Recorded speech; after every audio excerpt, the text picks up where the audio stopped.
K-pop Demon Hunters is the most K-pop thing ever and I don't even mean it in a racist way. ये सोनी और Netflix के द्वारा बनाई गई ये एनिमेटेड मूवी पता नहीं क्यों पिछले महीने में कदर पॉपुलर हुई है। मैंने इसे देखी थी लेकिन इतनी खास नहीं लगी थी कि डेडिकेटेड वीडियो बनाऊं। लेकिन भैया अगर कोई चीज इतनी पॉपुलर है मैं पीछे नहीं हट रहा। अब जो इस मूवी की मेन सेलिंग पॉइंट है इसके गाने और the most K-pop songs ever. ऐसा लगता है मैंने डायनामाइट 10 बार सुन लिया हो। मेरे ज्यादातर दोस्तों के लिए उनका K-pop के साथ पहला इंटरेक्शन डायनामाइट के साथ ही हुआ था। मैंने भी इसे सैमसंग की एड पे पहली बार सुना था और जब इसे इंटरनेट पे ढूंढा तो मैंने भी अपना पहला K-pop सॉन्ग सुना। डायनामाइट एक गाना है बाय द वे और मैं इसलिए नहीं कह रहा हूँ क्योंकि एकदम कॉपी कर दिया गानों को। मेरे लिए डायनामाइट से ज्यादा K-pop कोई K-pop गाना नहीं हो सकता। तो देखो मूवी स्टार्ट होती है हंड्रिक्स नाम के K-pop आइडल ग्रुप के एक कॉन्सर्ट से जहां हम अपने मेन कैरेक्टर्स के बारे में जानते हैं, रूमी, मीरा और जोई, जिनके पास सब है, प्यार करने वाले fans, perfect hourglass figure और टांगे जो पूरी बॉडी का 3/4 हिस्सा हो। मैं बोल रहा हूँ सब। एंड ऑफ कोर्स इनकी भी अपनी कहानी है। हर बार 3 K-pop आइडल्स का ग्रुप आता है जो मॉन्स्टर से लड़ता है और अपने गानों से एक बैरियर को ताकत देता है जिससे मॉन्स्टर्स इंसानों की सोल को ना खा सके। अब ये 3 कॉन्सर्ट पे जा रहे थे। एक सेकंड, एक और बार प्लीज।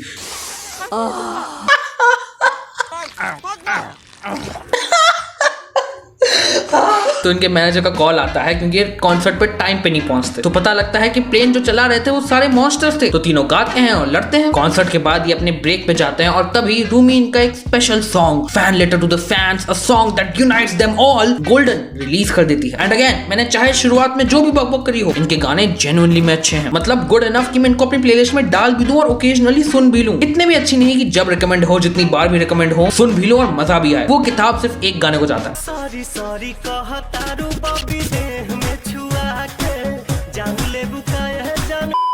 अब ये गोल्डन गाना is meant to unite all their fans, जो बैरियर को स्ट्रॉन्ग कर देगा और गीमा मॉन्स्टर्स के लीडर को दूर रखेगा जब तक अगला ट्रियो ना आ जाए। अब जल्द ही ये तीन अपने ब्रेक से हटकर गाने की परफॉर्मेंस की प्रैक्टिस करना शुरू कर देते हैं क्योंकि Rumi has her own secrets. I just ate 5.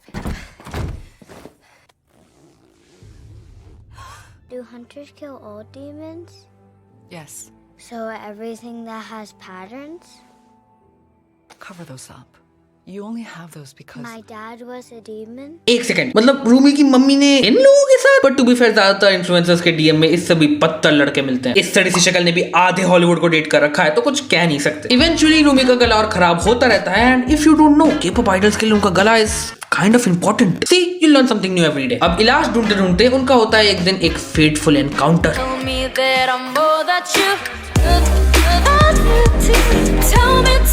अरे भैया ये क्या है? तू देख भी पाता है इसमें?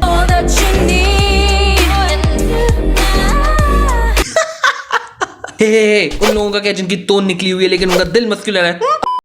अब साजा बॉयज का सोडा पॉप बचता है जो सबसे ज्यादा पॉपुलर हुआ है इसके गाने में से। प्लेलिस्ट में भी ऐड करने की जरूरत नहीं पड़ी, शॉर्ट्स फीड में ही इतनी बार सुन चुका हूँ और इनका भी एक अपना राज है। बाकी इसकी एनिमेशन भी सच्ची टॉप क्लास है जिसकी वजह से भी ये इतना बड़ा फिनोमेना बन पाया। इसकी एनिमेशन दिखती भी है इस सोडा पॉप डांस सीक्वेंस में स्पेशली। तुम देखते हो ना इस सीक्वेंस को तो चड्डी गीली हो ही जाती है तुम्हारी एनिमेशन देख के। एक्शन सीन्स भी नहीं, उससे बेहतर एनिमेशन इस डांस सीक्वेंस में दी है। मतलब इन लोगों की मूवमेंट्स ही देख लो भैया, मक्खन। लेकिन ये साजा बॉयज कुछ भी कहो, हैंडसम तो है। देख के थोड़ा गीला मैं भी हुआ हूँ। अरे बेंचो गू गू गागा। अब हंट्रिक्स इन्हें पीटने पहुंचती है लेकिन वही इनके जाल में फंस जाते हैं। No, we couldn't possibly. Sure, for the fans. Wait, what the?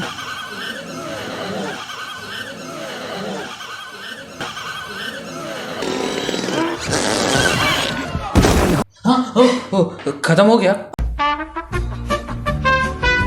अब इनकी फाइट होती है जहां साजा बॉयज के लीडर जिनू को रूमी का राज पता लगता है कि वो भी एक डीमन है। अब जिनू रूमी को लेटर्स भेजता है इस कौवे और बिल्ली के हाथों और इन्हें देख के कोको की याद नहीं आ रही। अब जिनू बहुत बार मिलने को बुलाता है रूमी को, जहां होता है इनका कपल्स वाला मोमेंट गाना गाते गाते। अब फिर ये तीनों मिलकर डिस ट्रैक लिखते हैं साजा बॉयज के लिए लेकिन रूमी को इसके लिरिक्स पसंद नहीं आते। वो बताती है कि this is not the right song, this is not a purpose, not my calling. Mummy मैं एक्टर बनूंगा।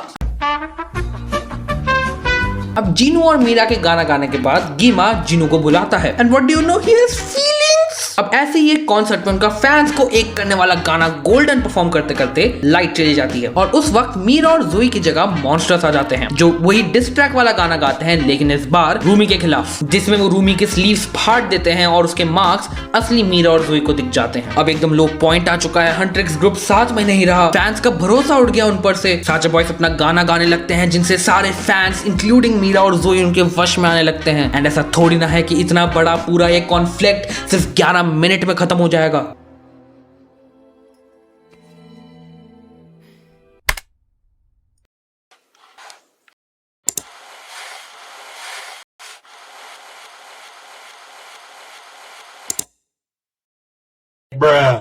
अब इनकी गिमा के साथ लड़ाई होती है जिसमें जीनू रूमी के लिए खुद को सैक्रिफाइस कर देता है। अब बस हंट्रिक्स जीत जाता है, थोड़ा रोना धोना होता है एंड या और अब इसके 2 सीक्वल और 1 लाइव एक्शन मूवी बनेगी। आई गेस इससे बेहतर क्या ही हो सकता है।